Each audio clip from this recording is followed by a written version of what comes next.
अस्सलाम वालेकुम students. I hope आप सब खैरियत से होंगे। स्टूडेंट्स, हमने एक्सरसाइज 2.7 स्टार्ट की हुई थी। प्रीवियस लेक्चर में मैंने आपको y4 के रिलेटेड कुछ बताया था और हमने एक एग्जांपल भी की थी। तो आज हम करेंगे इसका question number 2, y is equal to cos cube x। तो इससे पहले मैं एक मरतबा फिर से रिपीट कर दूँ कि हमारे पास जो बेसिकली y4 होता क्या है। y4 होता है फोर्थ डेरिवेटिव, हमने फाइंड करना होता है। मतलब पहले फर्स्ट, फिर सेकेंड, फिर थर्ड और फिर फोर्थ। मैक्सिमम हमने फोर्थ डेरिवेटिव तक जाना होता है। तो स्टूडेंट्स, हमारे पास क्वेश्चन आ जाए y is equal to cos cube x। तो इसके लिए हम डायरेक्ट इसको नहीं करेंगे। हमारे पास एक फार्मूला होता है। फार्मूला क्या होता है? cos 3x equal to 4 cos cube x minus 3 cos x। ये हमारे पास एक फार्मूला है जो कि आपको याद रखना पड़ेगा। इसको मैंने नाम दे दिया क्वेश्चन नंबर 1 का, राइट। अब इधर से मैंने क्या फाइंड करना है? cos क्यूब x की वैल्यू फाइंड करनी है। क्यों? क्योंकि हमें फंक्शन हमारा cos क्यूब x है। cos क्यूब x की वैल्यू फाइंड करने के लिए ये जो माइनस 3 cos x है, ये इधर आएगा तो प्लस 3 cos x हो जाएगा। मतलब cos 3x plus 3 cos x is equal to 4 cos cube x रह जाएगा। अब इसकी वैल्यू फाइंड करनी है तो ये cos इधर मल्टीप्लाई हो रहा है, इधर इधर आके डिवाइड हो जाएगा। ये 1/4 cos 3x plus 3 cos x is equal to cos cube x आ गया। अब हमने डेरिवेटिव फाइंड करना है स्टूडेंट्स। हम क्या करेंगे? अब देखें हमारे पास, ये देखें, इसकी और इसकी दोनों फंक्शन की राइट हैंड साइड इक्वल है तो लेफ्ट हैंड साइड भी इक्वल हो जाएगी। मतलब y is equal to 1/4 cos 3x plus 3 cos x बन जाएगा। अब y की इक्वल हमने क्यों रखा? क्योंकि हमने y4 फाइंड करना है तो हमने y की इक्वल रख लिया। अब हमने y1 फाइंड करना है। पहले देखें y4 तक पहुंचना है तो हम पहले y1 फाइंड करेंगे, फिर y2, फिर y3 और फिर y4 फाइंड करेंगे। पहले हम y1 फाइंड करते हैं, दोनों साइड पर डेरिवेटिव लेते हैं। ये y1 बन जाएगा इज इक्वल टू 1/4 कांस्टेंट है, बाहर रहेगा। cos 3x का डेरिवेटिव मैंने आपको बताया था हमारे पास होता है माइनस साइन 3x इंटू 3। मैंने लिख लिया minus sign 3x into 3 plus 3 constant है, बाहर आ जाएगा। cos x का डेरिवेटिव होता है माइनस साइन x, तो मैंने माइनस साइन x लिख लिया। अब इसको मैं मजीद सॉल्व करता हूँ तो मेरे पास ये वाला माइनस और ये वाला माइनस मैंने क्या ले लिया? बाहर कॉमन ले लिया। तो बन जाएगा y1 इज इक्वल टू ये वाला 3b और ये वाला 3b बाहर कॉमन ले लिया, माइनस 3 और 4, ये बन जाएगा साइन 3x और प्लस साइन x। ये देखें, ये माइनस और ये वाला 3, ये माइनस और ये वाला 3 मैंने बाहर लिख लिया, तो ये वैल्यू मेरे पास रह गई। अब इसका मैं y2 फाइंड करना है तो मैंने अगेन डेरिवेटिव लूँगा दोनों साइडों पे। ये बन जाएगा y2, ये माइनस 3/4 कांस्टेंट है, बाहर आ जाएगा। साइन 3x का डेरिवेटिव क्या होता है? हमारे पास साइन 3x का डेरिवेटिव होता है cos 3x इंटू 3 और प्लस साइन x का होता है cos x। तो ये हम लिखेंगे स्टूडेंट्स।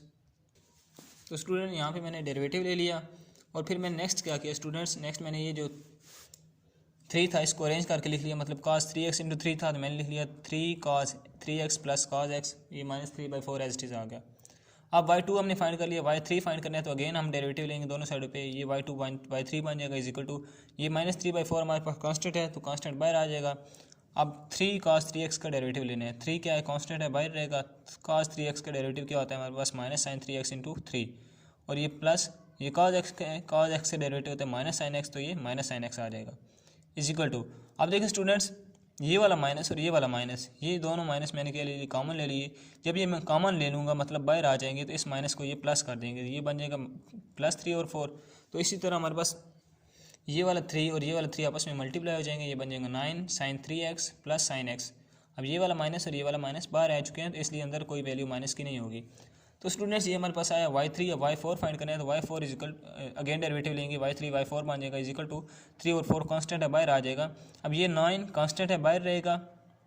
साइन 3x का डेरिवेटिव होता है cos 3x into 3 plus sign x का डेरिवेटिव होता है cos x, ये लिख लिया। अब इस 3 को मैंने इस 9 से मल्टीप्लाई किया, ये 3/4 एज इट इज़, ये 27 बन जाएगा cos 3x plus cos x। मतलब ये 3 9 27 cos 3x plus cos x।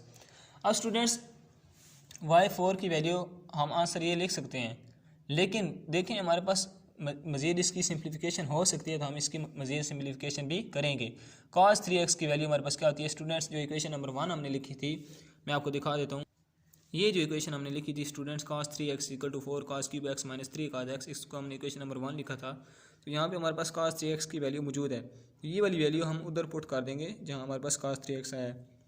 हम इस वैल्यू को उधर पुट करके देखते हैं स्टूडेंट्स। इधर जो है हमारे पास स्टूडेंट्स cos 3x, ये वाला, इस जगह पे हम वो वाली as we know from equation 1 क्या है? cos 3x equal to 4 cos cube x minus 3 cos x। तो ये cos 3x की जगह ये वाली वैल्यू हम पुट कर देते हैं, हमारे पास बनेगा y4 इक्वल टू 3 और 4 27। अब cos 3x है तो यहाँ पे आएगा 4 cos cube x minus 3 cos x plus cos x। अब इसको मैं मल्टीप्लाई करता हूँ, ये देखें students, y4 as is equal to 3 multiply 27 multiply 4, ये देखें 3 मल्टीप्लाई 27 मल्टीप्लाई 4 ओवर ये वाला 4 और ये cos क्यूब x, ये वाला माइनस आ गया।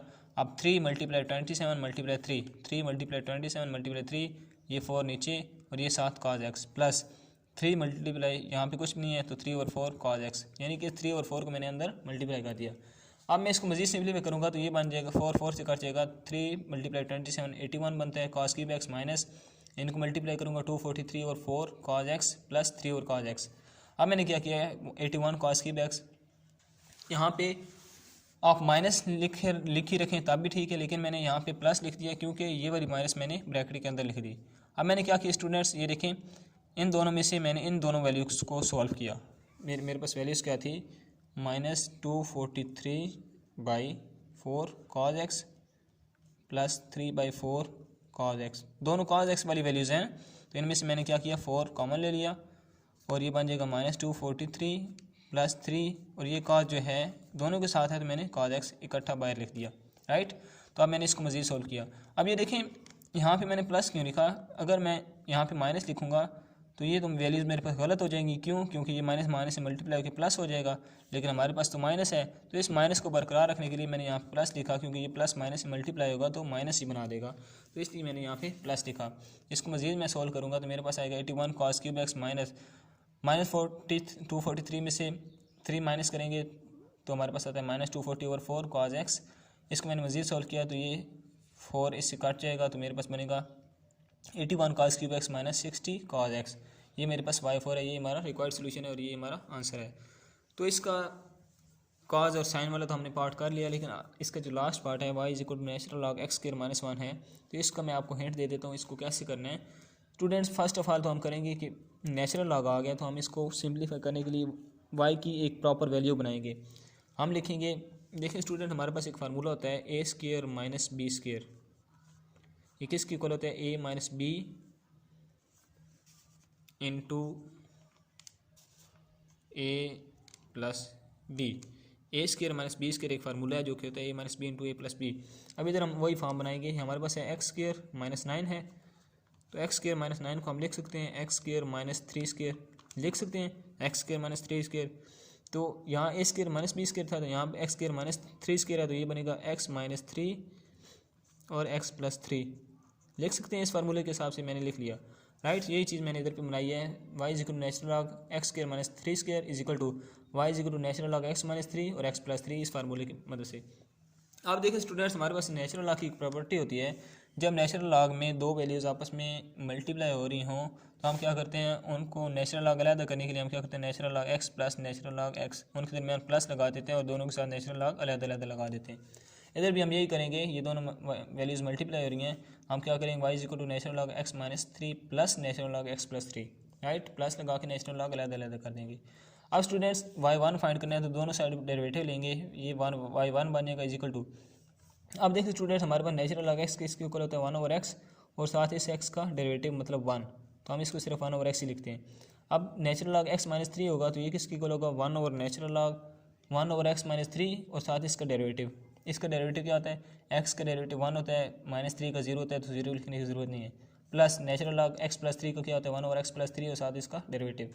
अब x माइनस 3 की पावर यहाँ पे 1 है और x प्लस 3 की यहाँ पे पावर 1 है, जब मैं इनको ऊपर ले जाऊँगा तो पावर -1 हो जाएगी, मतलब x minus 3 power -1 plus x plus 3 power -1, ये मेरे पास क्या आ गया y1 आ गया।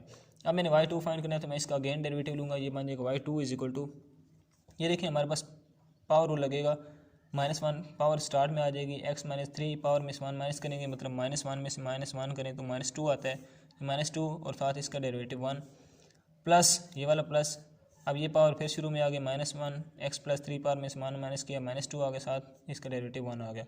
इसको मैंने मज़ीद सिंप्लीफिकेशन के लिए ऐसे लिख दिया -1 x माइनस 3 पावर -2 प्लस ये वाला -1 x पावर प्लस 3 पावर -2, ये मैंने क्या फाइंड कर लिया y2। अब y3 फाइंड करना है तो फिर मैं अगेन डेरिवेटिव लूँगा और इसी तरह इसमें प्रोडक्ट रूल लगता जाएगा, फिर हम y3 फाइंड करेंगे y4 फाइंड करेंगे तो हमारा आंसर आ जाएगा। तो आई होप सो कि आपको समझ आ चुकी होगी। अगर आपको वीडियो पसंद आई हो तो मेरे चैनल को सब्सक्राइब करें और ऐसी वीडियोज़ को देखने के लिए। Thank you.